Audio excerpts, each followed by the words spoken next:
Hi friend, आईडीएसएल classes में आपका बहुत बहुत स्वागत है। दोस्तों देखिए, इस वीडियो से पहले हमने इस चैप्टर से 35 क्वेश्चन पहले पढ़ा दिया था, क्योंकि टोटल 70 क्वेश्चन थे। आज के वीडियो में 36 से लेकर 70 तक देखेंगे। देखिए, इसमें पहला क्वेश्चन है, बड़े परमाणुओं वाले तत्वों से बने बंध होते हैं। अगर परमाणु क्या है, बड़ा है, तो उससे जो बने बंध होते हैं वो क्या होते हैं, बहुत कमज़ोर होते हैं। क्या होते हैं, बहुत कमज़ोर होते हैं। ठीक है। अगर परमाणु बहुत छोटा है तो उसमें आकर्षण बल क्या होता, अधिक होता है। आकर्षण बल क्या होता, अधिक होता है, इसलिए क्या होते हैं, बहुत मजबूत होते हैं। अगर परमाणु बल, जो परमाणु है क्या बहुत बड़ा है, तो उसमें आकर्षण बल क्या होते हैं, बहुत कमज़ोर होते हैं। ठीक है। इसीलिए जो उसमें बंध बनता है वो भी क्या होता है, बहुत कमज़ोर होता है। तो कौन सा ऑप्शन सही हो जाएगा, इसका ए वाला सही हो जाएगा। अगला क्वेश्चन है कि आयनिक यौगिकों में आयन एक दूसरे को आकर्षित करते हैं और मजबूती द्वारा जुड़े होते हैं। जो आयनिक यौगिक होते हैं उनमें क्या बनता है, आयन बनता है, और आयन एक दूसरे को क्या करते हैं, आकर्षित करते हैं और मजबूती द्वारा जुड़े रहते हैं। तो किन बलों द्वारा जुड़े रहते हैं, तो आयन में गुरुत्वाकर्षण बल तो काम करेगा नहीं, ना तो विद्युत बल काम करेगा, ना चुंबकीय बल। उसमें क्या होता है, विद्युत स्थैतिक बल होता है। क्या होता है, विद्युत स्थैतिक बल होता है। तो कौन सा ऑप्शन सही हो जाएगा, इसका ए वाला सही हो जाएगा। अगला क्वेश्चन है कि बेंजीन में, ठीक है, सिग्मा और पाई आबंध की संख्या कितनी है। तो पहले देखिए, पहले वीडियो हमने सिग्मा बेंजीन का स्ट्रक्चर बनाया था। तो देखिए कैसे बनता है इसका स्ट्रक्चर। एक हो गया, यहाँ पर हो जाएगा, यहाँ पर भी हो जाएगा, और एक कार्बन यहाँ लगा दीजिएगा। तो यहाँ पे आपके कितने कार्बन हो जाएगा, 6। तो यहाँ पर 2 बंद कर दीजिएगा, एक छोड़ के यहाँ 2 कर दीजिएगा, एक छोड़ के फिर यहाँ कर दीजिएगा। अल्टरनेट क्या होता है, डबल बॉन्ड। तो देखिए, जहाँ पर सिंगल बॉन्ड होता है, जहाँ पर सिंगल बॉन्ड होता है वहाँ सिग्मा बंध बनता है। जहाँ डबल होता है, ठीक है, वहाँ पर क्या बनता है, पाई। तो देखिए यहाँ पर डबल है, यहाँ पे डबल है, तो यहाँ पर डबल है, तो पाई बंध कितने हो जाएंगे, 3 हो जाएंगे। अब हमें क्या करना है, सिग्मा बंध गिनना है। कितना गिनना है, सिग्मा। ठीक है।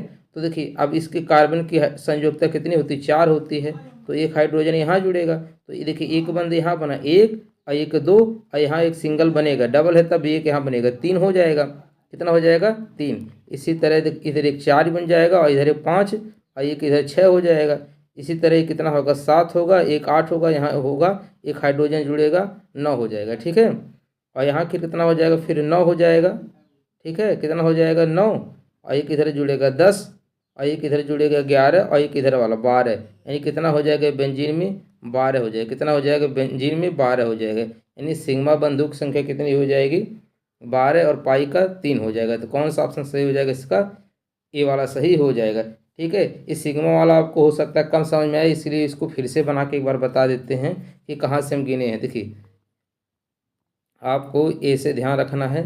देखिए, तो पहली बात, आपको सिंगल सिंगल वाला गिना देते हैं। तो आपको जैसे देखिए, अब जब बेंजीन है तो इधर डबल डबल बनेगा।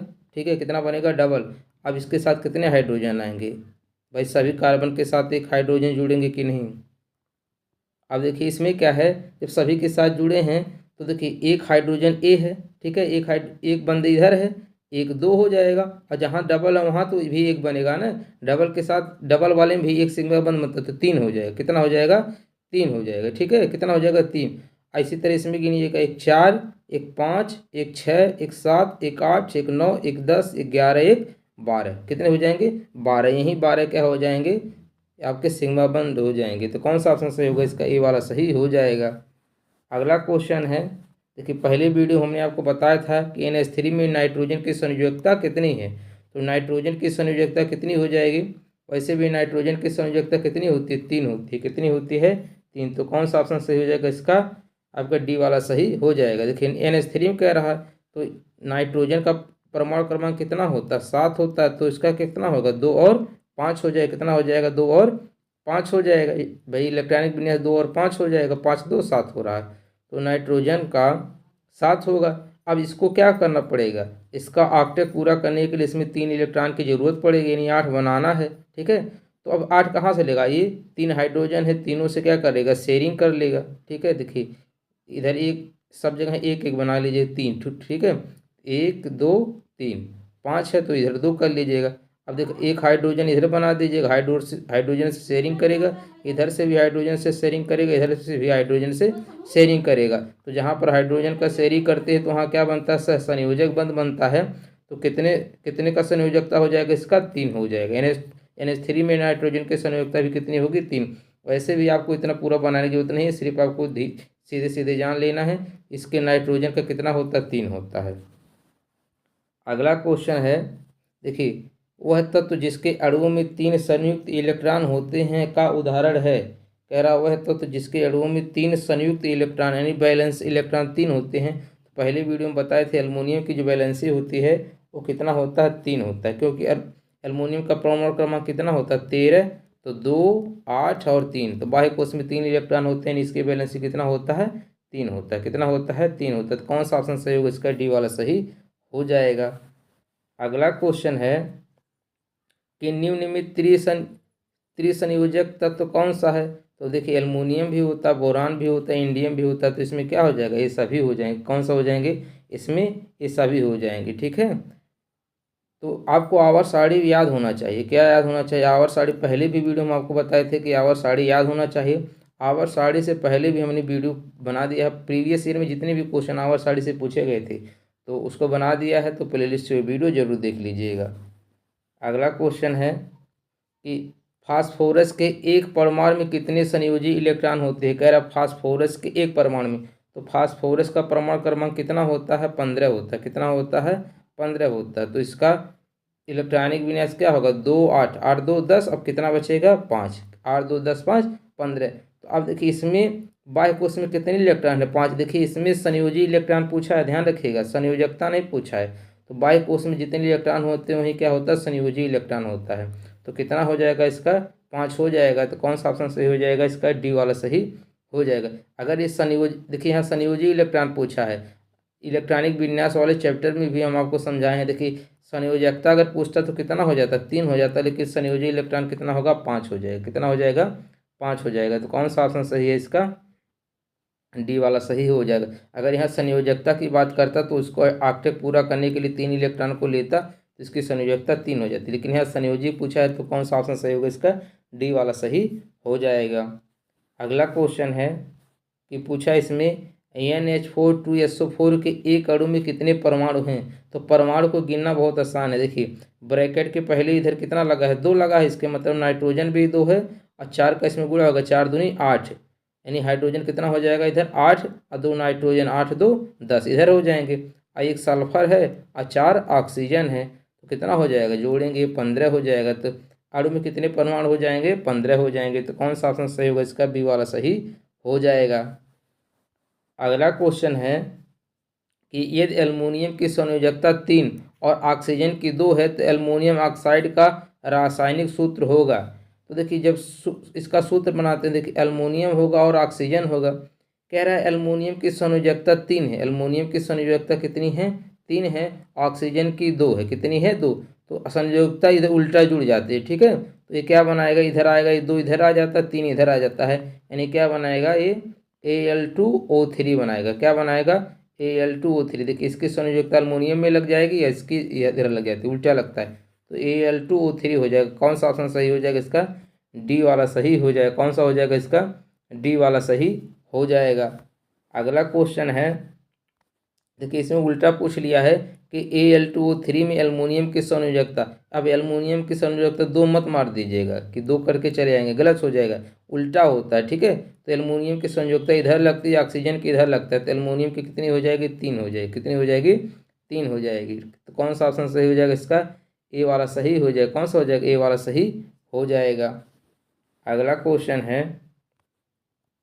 कि एक तत्व ए फार्मूला A3O4 के साथ ऑक्साइड बनाता है, तत्व ए की संयोजकता। अब ए की संयोजकता कहाँ पे होगी? इसका उल्टा कितना हो जाएगा? इधर 4 पे हो जाएगा, तो कितना हो जाएगा इसकी संयोजकता? 4। ए का कितना होगा? 4 का होगा, और ओ का कितना होगा? 3 हो जाएगा। ठीक है, तो ए का पूछा तो कितना हो जाएगा? 4। तो कौन सा ऑप्शन सही हो जाएगा इसका? ए वाला सही हो जाएगा। अगला क्वेश्चन है कि कार्बन डाइऑक्साइड में कार्बन की संयोजकता, देखिए कहीं पर भी कार्बन लिखा रहे, कार्बन की संयोजकता कितनी होती है? 4 होती है। पहले आपको वीडियो बनाए हैं। कार्बन डाइऑक्साइड क्या होता है? CO2 होता है। पहले वीडियो में इसका स्ट्रक्चर भी बना के आपको समझाए थे। ठीक है, तो पहले वाला वीडियो देख लीजिएगा, वहाँ से स्ट्रक्चर आपको समझ में आ जाएगा। तो कौन सा ऑप्शन सही होगा इसका? बी वाला सही हो जाएगा। अगला क्वेश्चन है कि प्रायः धनावेशित तत्वों की संयोजकता होती है। धनावेशित कौन होते हैं? धातु। धातु क्या होते हैं? धनावेशित होते हैं, यानी इनमें धन प्लस का साइन बनता है। जैसे एल्युमिनियम का क्या बनता है? Al+ का 3 बनता है। तो इसके ठीक है, तो इसकी संयोजकता कितनी होती है? 1 2 3 होती है। ठीक है, कितनी होती है? हमेशा 1 2 3 होती है। तो कौन सा ऑप्शन सही हो जाएगा इसका? डी वाला सही। ऐसे भी कह सकते हैं अगर धातु है तो इसके बाह्य कोश में इलेक्ट्रॉनों की संख्या 1 2 3 होती है। अगला क्वेश्चन है, किसी तत्व की संयोजक शक्ति क्षमता क्या कहलाती है? संयोजक शक्ति। ठीक, किसी तत्व की संयोजक शक्ति उसकी संयोजकता कहलाती है। तो कौन सा ऑप्शन सही हो जाएगा इसका? डी वाला सही हो जाएगा। कौन सा हो जाएगा? डी वाला सही हो जाएगा। अगला क्वेश्चन है कि क्योंकि कार्बन चतुसंयोजक होने के कारण और उसके सहसंयोजक बंध बनने के कारण कार्बन दर्शाता है, तो कार्बन क्या दर्शाता है? श्रृंखला बंधन, यानी कार्बन में श्रृंखला बनाने का गुण बहुत अधिक होता है। तो क्या दर्शाता है? श्रृंखला बंधन दिखाता है। ठीक है, तो कौन सा ऑप्शन सही हो जाएगा इसका? डी वाला सही हो जाएगा। कौन सा हो जाएगा इसका? डी वाला सही हो जाएगा। अगला क्वेश्चन है, देखिए अगला क्वेश्चन है दोस्तों, आपसे रिक्वेस्ट है इसका पहला पार्ट जरूर देख लीजिए। पहला पार्ट देख लेंगे क्योंकि ज़्यादा स्ट्रक्चर पहले वाली वीडियो हमने समझा दिया। वहाँ 38 मिनट का वीडियो है, देख लीजिएगा। वहाँ से 35 क्वेश्चन आपको समझ में आ जाएगा, तब दूसरा वाला वीडियो ज़्यादा समझ में आएगा। निम्न में से कौन सा विकल्प सहसंयोजक यौगिक का गुण नहीं है? कह रहा है सहसंयोजक यौगिक का गुण नहीं है। ठीक है, तो अभी पहले वाले वीडियो में बताए थे कि सहसंयोजक यौगिक का जो गलनांक और क्वथनांक क्या होता है? निम्न होता है, ना कि उच्च। तो इसमें कह रहा कि सहसंयोजक यौगिक का गुण नहीं है। कौन सा नहीं है? उच्च गलनांक और उच्च गलनांक और क्वथनांक। ठीक है, तो कौन सा ऑप्शन सही हो जाएगा इसका? बी वाला सही हो जाएगा। कौन सा सही हो जाएगा भाई इसका? बी वाला सही हो जाएगा, क्योंकि उच्च गलनांक और क्वथनांक किसका होता है? किसका होता है? चलिए बताइए। आयनिक यौगिक का होता है। किसका होता है? आयनिक का होता है। अगला क्वेश्चन है, सहसंयोजक यौगिक। सहसंयोजक यौगिक, अब इसमें बताना कि कौन सा ऑप्शन सही है। कि जुड़ने वाले परमाणुओं में इलेक्ट्रॉनों की साझेदारी किसमें होता है? सहसंयोजक में। ये सही है। विद्युत के कुचालक होते हैं, सही है। यानी 2 ऑप्शन सही है, तो इसमें क्या हो जाएगा? इनमें सभी हो जाएगा। का गलनांक और क्वथनांक निम्न होता है, अभी बताए हैं। सहसंयोजक का गलनांक और क्वथनांक क्या होता है? निम्न होता है। अगला क्वेश्चन है कि सहसंयोजक बंध 2 परमाणुओं के बीच द्वारा बनते हैं। तो सहसंयोजक बंध कैसे बनते हैं? इलेक्ट्रॉनों की साझेदारी द्वारा बनते हैं। तो कौन सा ऑप्शन सही हो जाएगा इसका? डी वाला सही हो जाएगा। अगला क्वेश्चन है कि सहसंयोजी आबंध के 2 परमाणुओं के बीच आबंधन की अधिकतम संख्या हो सकती है। तो सहसंयोजी आबंधन है, तो कह रहा है कि आबंधों की अधिकतम संख्या हो सकती है। देखिए, 1 बांड होता है, 2 बांड होता है, 3 बांड होता है, यानी ट्रिपल बांड से ज़्यादा नहीं होता। तो कौन सा हो सकता है? 3 बंद से अधिक नहीं हो सकता। तो कौन सा ऑप्शन सही हो जाएगा इसका? बी वाला सही हो जाएगा। कौन सा हो जाएगा? बी वाला सही हो जाएगा। अगला क्वेश्चन है, देखिए इस वीडियो में थोड़ा तेजी से पढ़ा रहे हैं क्योंकि पहले ही वीडियो में ज़्यादा समझा दिए थे। यहाँ से देखिए 2 क्वेश्चन पूछता है, क्यूप्रस ऑक्साइड में कॉपर की संयोजकता कितनी होती है? देखो क्यूप्रस होता है, क्यूप्रिक होता है। तो क्यूप्रस क्या होता है? Cu2O होता है। और देखिए ये क्यूप्रस होता है, क्या होता है? क्यूप्रिस होता है। और ये कॉपर ऑक्साइड होता है। ठीक है, CuO होता है। ठीक है, इसको क्या बोलते हैं? क्यूप्रिक बोलते हैं। क्या बोलते हैं?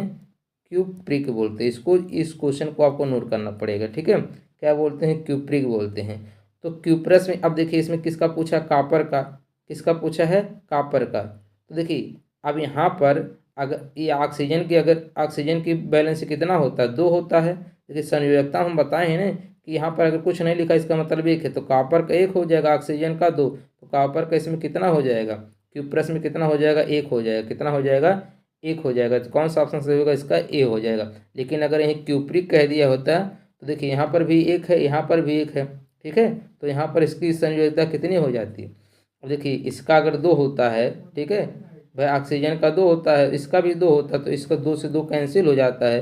तो क्यूप्रिक, अगर क्यूप्रिक में पूछता तो कितना हो जाता? 2 हो जाता है। क्यूप्रिक में कितना हो जाता? 2। ध्यान रखिएगा, क्यूप्रिक में 2 होता है, क्यूप्रस में 1 होता है। ठीक है, क्यूप्रस में 1 होता है, क्यूप्रिक में 2 होता है। अगला क्वेश्चन है कि निम्नलिखित में से किस तत्व में 3 संयोजी इलेक्ट्रॉन होते हैं? क्वेश्चन कई बार आ चुका है। एल्युमिनियम में क्या होते हैं? एल्युमिनियम में क्या होते हैं? 3 संयोजी इलेक्ट्रॉन होते हैं। अगला क्वेश्चन है कि मैग्नीशियम की परमाणु संख्या 12 है, इसकी संयोजकता है। तो 12 का इलेक्ट्रॉनिक विन्यास 2 8 10 2 12, तो संयोजकता कितनी हो जाएगी +2। ये देगा तो +2 होगा, ठीक है। ऑक्टेट पूरा करने के लिए 2 इलेक्ट्रॉन का त्याग करेगा तो इस पर 2 +2 4 जाएंगे, यानी मैग्नीशियम +2 बनेगा तो +2 हो जाएगा। तो कौन सा ऑप्शन सही हो जाएगा इसका, ए वाला सही हो जाएगा। अगला क्वेश्चन है कि अमोनिया में नाइट्रोजन की संयोजकता, अमोनिया में चाहे पूछे चाहे जहाँ, नाइट्रोजन की संयोजकता कितनी होती है 3 होती है। कितनी होती है 3 होती है। अब देखिए अमोनिया क्या होता है, NH3 होता है। अभी बताएं स्ट्रक्चर कि अमोनिया की स्ट्रक्चर कैसे बनेगा। हाइड्रोजन इधर 3 लगाना पड़ेगा, ठीक है। शेयरिंग के द्वारा सहसंयोजक बंध बनाते हैं, पहले वीडियो में जरूर देख लीजिएगा। अगला है कह रहा कि एक सहसंयोजक अणु नहीं है। सहसंयोजक में बताए थे क्या आता है, अधातु आता है। अधातु आता है, अगर धातु आ गया तो कौन सा हो जाएगा, वो आयनिक बंध हो जाएगा। तो यहाँ देखिए कैल्शियम आ गया, कैल्शियम का ऑक्सीजन के साथ हो रहा है तो कैल्शियम धातु होता है। तो जब धातु आ गया तो सहसंयोजक नहीं होगा। पहली बात ये सहसंयोजक नहीं होगा, क्या होगा आयनिक बंध हो जाएगा। क्या हो जाएगा आयनिक बंध हो जाएगा, ठीक है। तो सहसंयोजक अणु नहीं है, कौन सा नहीं होगा, ये वाला सही हो जाएगा। बाकी देखिए क्लोरीन है, ठीक है। क्लोरीन है और कार्बन है, तो कार्बन जो होता है अधातु होता है, ऑक्सीजन अधातु होता है, नाइट्रोजन अधातु होता है। तो यहाँ पे सहसंयोजक से सब अणु कहलाएंगे। अगला क्वेश्चन है कि ऑक्सीजन के सापेक्ष क्लोरीन की संयोजकता है। ऑक्सीजन के सापेक्ष क्लोरीन की, तो बताइए क्लोरीन की संयोजकता कितनी हो जाएगी ऑक्सीजन के सापेक्ष। तो क्लोरीन का परमाणु क्रमांक कितना होता है भाई, क्लोरीन का परमाणु क्रमांक कितना होता है 17 होता है। तो 2 8 और 7, ठीक है। कितना हो जाएगा 7। अच्छा देखिए अगर इसमें संयोजकता की बात किया जाए तो संयोजकता तो इसकी कितनी हो जाएगी, वैसे ही 1 होना चाहिए था, लेकिन ऑप्शन में दिया नहीं। तो बाह्य कोश में जितने इलेक्ट्रॉन होंगे वहीं क्या हो जाएगा इसकी संयोजकता, तो कौन सा हो जाएगा 7 हो जाएगा। कौन सा हो जाएगा इसका 7 हो जाएगा। इस संयोजी इलेक्ट्रॉन हो जाएंगे ना कि संयोजकता, लेकिन ऑप्शन में एक दिया ही नहीं है। तो कौन सा आप लगा सकते हैं, इसका डी वाला ही माना जाएगा आंसर। कौन सा हो जाएगा इसका, डी वाला सही हो जाएगा। अगला क्वेश्चन है कि तत्व X चतुर संयोजक और तत्व Y द्विसंयोजक है, ठीक है। इन दो तत्वों द्वारा बना यौगिक होगा। कह रहा है ये X में कितना संयोजक है, चतुर संयोजक, यानी संयोजकता इसकी कितनी है 4 है। और Y का कितना है 2 है। तो पहले काट लीजिए, 2 1 2, 2 दूनी 4। अब देखिए इधर 1 हो गया, इधर 2 हो गए, तो इसकी संयोजकता इधर आ जाएगी, इसकी संयोजकता इधर आ जाएगी। तो ये कितना बन जाएगा X बन जाएगा, ये Y2 बन जाएगा। कितना X Y2। तो XY2 किस ऑप्शन में है, सी में। तो कौन सा ऑप्शन सही हो जाएगा इसका, सी वाला सही हो जाएगा। अगला क्वेश्चन है कि लिथियम नाइट्राइड का सूत्र है। लिथियम नाइट्राइड का सूत्र है, तो बताइए लिथियम नाइट्राइड का सूत्र क्या होगा। तो लिथियम का देखिए परमाणु क्रमांक कितना होता है 3 होता है, तो 2 और 1 होगा, यानी लिथियम का जो संयोजकता है कितना होगा, लिथियम का +1 होगा। यानी अब जब भी नाइट्रोजन का कितना होता है 3 होता है, कितना होता है 3 होता है, कितना होता है 3 होता है। तो इधर आएगा इधर आएगा, तो क्या होगा Li3 और N हो जाएगा, Li3 N। तो कौन सा हो जाएगा इसका, सी वाला सही हो जाएगा। अगला क्वेश्चन है कि गलत मिलान का चयन करना है। तो हीलियम का संयोजकता 0 होता है, कार्बन का 4 होता है, हाइड्रोजन का 1 होता है, ये सब सही है। ऑक्सीजन का 2 होता है, ना कि 1 होता है। भाई ऑक्सीजन कितना होता है 8 होता है, 2 6। ऑक्टेट पूरा करने के लिए 2 इलेक्ट्रॉन लेगा तो -2 संयोजकता हो जाएगी। तो कौन सा ऑप्शन सही हो जाएगा इसका, डी वाला सही हो जाएगा। यहीं क्या दिया है, गलत दिया है। अगला क्वेश्चन है कि इलेक्ट्रॉनों की संख्या N2 में आबंध बनाने में भाग लेते हैं। ये तो क्वेश्चन आपको हम पहले समझा दिए थे, ठीक है। कह रहा है कि इलेक्ट्रॉनों की संख्या N2 में आबंध बनाने में भाग लेते हैं, तो कितने भाग लेते हैं 6 बना लेते हैं, ठीक है। नाइट्रोजन में नाइट्रोजन का परमाणु क्रमांक 7 होता है, इलेक्ट्रॉनिक विन्यास 2 5, 3 इलेक्ट्रॉन का ये शेयरिंग करता है। कितना करता है 3 इलेक्ट्रॉन का, इधर भी 3 बना लीजिएगा। अब बाई कोष में 5 होते 3 इधर हो गया, 2 इधर बना लीजिएगा, इसी तरह इसको 2 बना लीजिएगा। तो देखिए 5 ये है तो 3 से शेयरिंग करेगा 8 हो जाएगा, 3 से ये शेयरिंग करेगा 8 हो जाएगा। तो कितने इलेक्ट्रॉनों का शेयरिंग हो जा रहा है 6 का, ठीक है। तो इलेक्ट्रॉनों की कुल संख्या कितनी हो जाएगी 6 हो जाएगी। और नाइट्रोजन में अगर पूछे कितना बंध बनता है, 1 इलेक्ट्रॉन पहले वीडियो में बताए थे, 1 इलेक्ट्रॉन का शेयरिंग सिंगल बॉन्ड, 2 का डबल बॉन्ड, 3 का ट्रिपल बॉन्ड। तो इसमें 3 इलेक्ट्रॉन का शेयरिंग होता है, तो इसीलिए ट्रिपल बॉन्ड बनता है। अगला क्वेश्चन है, देखिए अभी भी आवाज साड़ी का ही क्वेश्चन है कि परिवर्तनीय संयोजकता दर्शाते हैं। तो जो संक्रमण तत्व होते हैं जो किसमें कौन सा ब्लॉक होते हैं, चलिए बताइए। पर ये आपको बताना है संक्रमण तत्व कौन से ब्लॉक के तत्व कहलाते हैं। ठीक है, जो संक्रमण तत्व होते हैं वो कौन से ब्लॉक के कहलाते हैं, डी ब्लॉक एलिमेंट कहलाते हैं। ठीक है, इसको डी ब्लॉक एलिमेंट को संक्रमण तत्व कहा ही जाता है। ठीक है, और इसमें क्या होती है, इसकी संयोजकता परिवर्तनीय यानी बदलती रहती है। क्या होती है, बदलती रहती है। जैसे अभी देखे थे कापर देखे तो अगर अभी देखे थे कापर वाले में जब क्यूप्रस था, ठीक, क्यूप्रस था तो वहाँ एक था, जब क्यूप्रिक बना था, ठीक है, जो CO2 था तो क्यूप्रस था, क्यूप्रस में एक था, और कॉपर ऑक्साइड यानी क्यूप्रिक में कितना हो गया था, 2 हो गया था। तो इसकी संयोजकता हमेशा बदलती रहती है। तो ऐसे तत्व को क्या बोलते हैं, संक्रमण तत्व बोलते हैं। ये डी ब्लॉक एलिमेंट में पाए जाते हैं। अगला क्वेश्चन है कि सहसंयोजित बॉन्डेड अणुओं में निम्न गलनांक और क्वथनांक बिंदु होते हैं क्योंकि, कह रहा है सहसंयोजित बॉन्डेड अणुओं में निम्न गलनांक और क्वथनांक बिंदु होते हैं क्योंकि, देखिए आपको ये लाइन ध्यान रखना है, सहसंयोजित अगर बॉन्ड होगा उसमें जो गलनांक और क्वथनांक क्या होते हैं, निम्न होते हैं। अगर आयनिक होगा तो उच्च हो जाएगा। ठीक है, तो अब देखिए निम्न गलनांक होता है तो इंटरमॉलिक्यूलर बल क्या होगा, मध्यम होगा, मजबूत होगा। पहली बात मजबूत तो होगा नहीं, मजबूत तो होगा नहीं तो क्या मध्यम भी नहीं होता, क्या होता है, कमज़ोर होता है। जो इंटरमॉलिक्यूलर फोर्स होता है, बल होता है, वो क्या होता है, कमज़ोर होता है। तो कौन सा ऑप्शन सही हो जाएगा, इसका सी वाला सही हो जाएगा। अगला क्वेश्चन है कि बड़े परमाणु वाले तत्वों से बने बंध, अगर इसके पहले ही क्वेश्चन में बताए थे कि बड़े परमाणु है तो उसमें बहुत कमज़ोर बंध बनते हैं। क्या बनते हैं, बहुत कमज़ोर। अगर परमाणु छोटा है तो बहुत मजबूत बंध बनते हैं। तो बड़ा परमाणु है तो बहुत कमज़ोर बनेगा। तो कौन सा ऑप्शन सही हो जाएगा, इसका ए वाला सही हो जाएगा। अगला क्वेश्चन है कि सहसंयोजक बंध दो परमाणुओं के बीच इलेक्ट्रॉनों की साझेदारी के परिणाम स्वरूप निर्मित होते हैं ताकि दोनों पूरी तरह से भरे हुए कोषों को प्राप्त कर सकें। तो क्या होता है, कौन से कोष भरा जाता है, केंद्रीय नहीं होता, उचित नहीं होता, आंतरिक नहीं होता, बाह्यतम कोष को प्राप्त करते हैं। भाई बाह्यतम कोष ही तो ऑक्टेव पूरा करता है। तो कौन सा हो जाएगा, इसका ए वाला सही हो जाएगा। कौन सा हो जाएगा, इसका ए वाला सही हो जाएगा। अगला क्वेश्चन है कि संयोजी इलेक्ट्रॉन मौजूद होते हैं।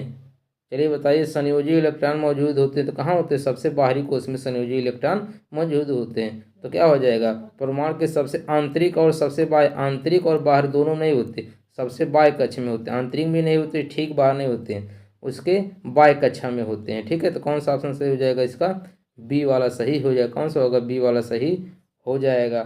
अगला और लास्ट क्वेश्चन है, ठीक है, अगला और लास्ट क्वेश्चन है कि निम्नलिखित में से कौन सा आयनिक यौगिकों का एक गुणधर्म है, आयनिक यौगिकों का एक गुणधर्म है। कह रहा है इसका क्वथनांक और गलनांक कुछ होता है। तो बिल्कुल बात सही है। ठीक है, यही सही भी हो जाएगा, क्वथनांक और गलनांक कुछ होता है तो गुणधर्म कौन होता है, ये हो जाएगा। यह कठोर होता है और आसानी से नहीं टूटता। कठोर होता है और आसानी से नहीं टूटता, नहीं कठोर तो होता है, ठीक है, कठोर होता है और भंगुर होता है। भंगुर होता है तो आसानी से टूट जाते हैं, यहाँ पर गलत लिख दिया। ये ठोस अवस्था में विद्युत का सुचालन करता है, ठोस अवस्था में नहीं। पहले वीडियो में आपको एक क्वेश्चन मिला था, गलित अवस्था में सुचालन करता है, ठोस अवस्था में नहीं। ठीक है, अगला ये है मिट्टी की तेल और पेट्रोल जैसे विलायकों में घुलनशील होता है। ये भी गलत है, ये जल में घुलनशील होता है। किस में होता है, जल में घुलनशील होता है और कार्बनिक विलायकों में अघुलनशील होता है। तो यहाँ पर घुलनशील दे दिया, गलत हो जाएगा। ठीक है, कौन सा ऑप्शन सही हो जाएगा, इसका ये वाला सही हो जाएगा। उम्मीद कर रहे हैं ये भी 35 क्वेश्चन आपको समझ में आ गए होंगे। वीडियो आप पे न्यू है तो प्लीज़ चैनल को सब्सक्राइब जरूर कर दीजिएगा। मिलते हैं नेक्स्ट वीडियो में, तब तक के लिए धन्यवाद।